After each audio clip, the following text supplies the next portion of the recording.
Masayang araw po. Dito muna tayo sa ating sampalok pen. Ito po yung mga huling inianak na QB Crossberg. Hello Mama Pig, na anak po ni Third.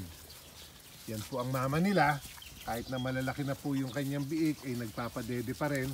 Kita po na namumuklo pa rin yung kanyang dede. So, dapat po nawalay na tong mga to. Nakalimutan ko lang turukan ng hog cholera nung huli tayong magwalay, kaya po hindi pa namin naiwawalay. Kaya in the next 2 weeks po ay magtuturok ulit tayo ng hog cholera. Isasama na po namin ang mga ito para maiwalay na. Ayan po ang ating bulugan dito, si Mr. Third. At tulad po ng nabanggit ko, nakabawas na po tayo. Hello Third. Nakabawas na po tayo ng isang inahin dito. Dahil nga po matagal nang kasama si Third dito, hindi siya nagbubuntis, pero naghihit po, naglalandi. So ang ginawa po namin ay inalis na siya dito sa ating sampalok pen. Dinala po dun sa Consolidated at pinakastahan po namin kay Mario. So malaman po natin in 21 days kung maglalandi pa siyang uli o nabuntis kay Mario. Kasi po si Kay, nabanggit ko rin sa inyo noon, hindi nabuntis kay Third. Pero ngayon po ay lumalaki ang tiyan, kaya sa tingin ko ay buntis na. At next month po, hindi ko lang matandaan kung nung petsa sa Mayo, pero ang tanda ko po ay Mayo. Nung bilangin ko sa pagkakakasta, ang magiging due date ni Kay. So yun pong magiging anak ni Kay, ang una nating 50-50 na magiging production. 25% Duroc, 25% Berkshire, at 50% po siya ng native. Yung 25% po ay QB. Si Mario po ay hindi ako sigurado kung ano ang native blood. So yun po ang ating magiging 50% native, 50% hybrid na biik. Yun po ang ating unang production. So yan po ang ating mga alaga dito sa sampalok. Hindi ka naman ginigulo.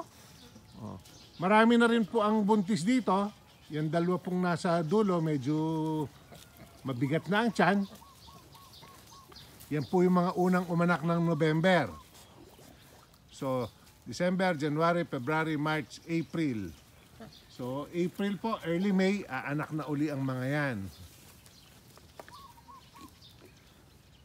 So, ito naman po, giant na ang ating mga biik dito. So, ito pong mga biik, binibigyan ko ng hog cholera pag iwinawalay na namin. At yung mga gagamitin ko pong dumalaga, bago ko pakastahan, ay tinuturukan ko uli ng hog cholera vaccine. So, ayan po. QB, Crossberg, Cross Pampanga Native. At dito po sa kabila ay yung ating mga iwaynalay na. Babawas po ulit tayo dito sa Friday para may ipang-deliver kay ka-farmer. So yan po, pipiliin namin yung malalaki dito, pero yung mga babae po, ititira muna natin. Pipilian po natin ng pwedeng gawing mga replacement gilts. At dun po sa tawid ng bakod na yon, yung mga nakikita yung baboy dun sa pagitan na walang yero, may malalaki na rin po dyan. Baka bumawas na rin po ako sa mga baboy natin doon kung kakapusin kami ng malalaki dito sa ating mga nakawalay sa sampalok.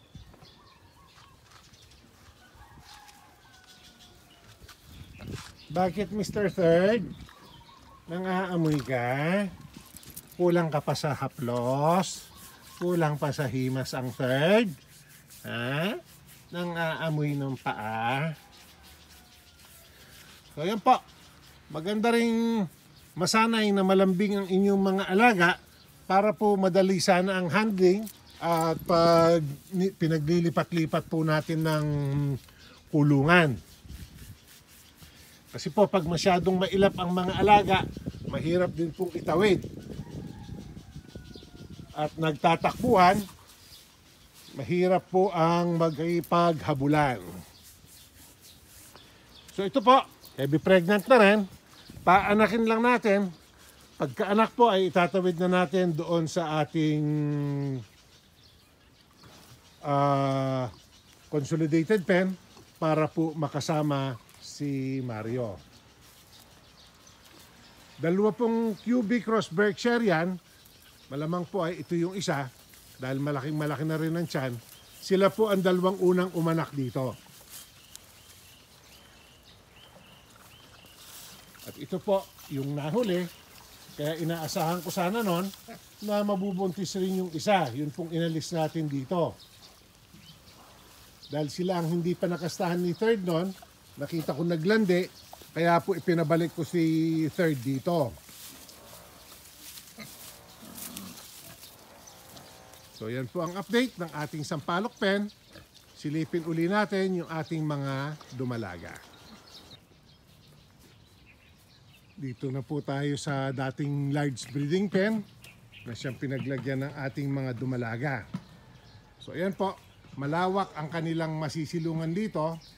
Hindi pa muna kami gumawa ng shed. Hindi pa naman po maulan. Pwede na muna silang dito sa ilalim ng balite magpahinga pag mainit. So ayan po ang magkapatid nating bulugan. Pampanga Native Cross Quezon Black po ang mga ito. Ito po yung isa.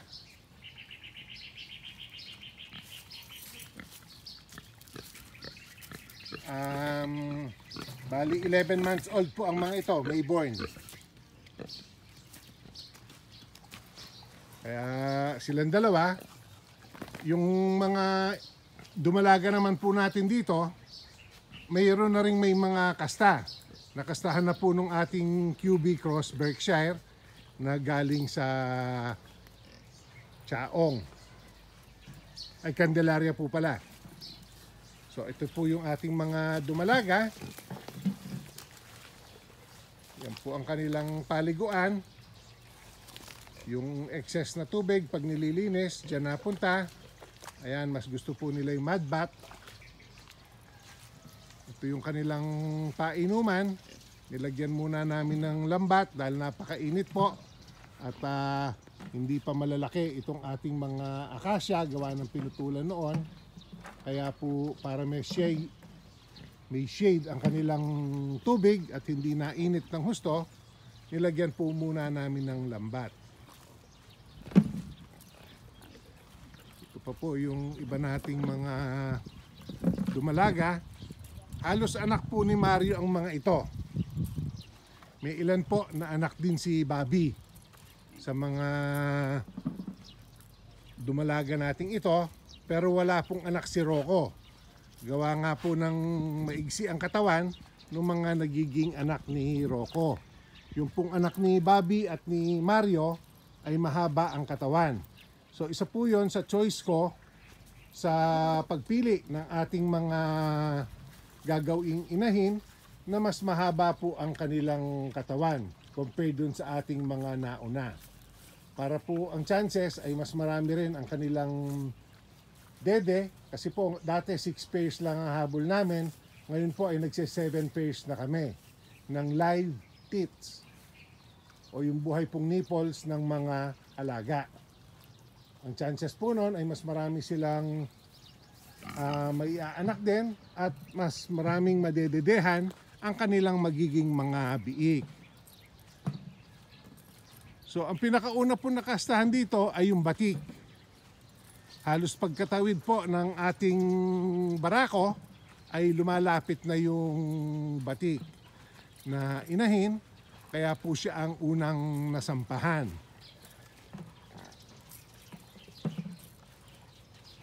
At ayan po, yung mga may puting band sa katawan na ganyan, ang pinaka-trademark po ng anak ni Mario. Pag po may puting ganyan, siguradong anak ni Mario. Ito po yung batik. Yan po, bilog na ang kanyang tiyan. June po yata ang due date nito.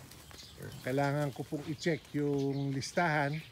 Pero yun po, pagkatawid po ng bulugan, siya ay nakastahan na. Nandito pa po sila nun sa kabilang pen kung saan natin pinaedad ang ating mga dumalaga. So yan po ang update dito sa 4A Animal Farm. Maraming salamat po sa inyong parating pagsama. Please share, like, and subscribe.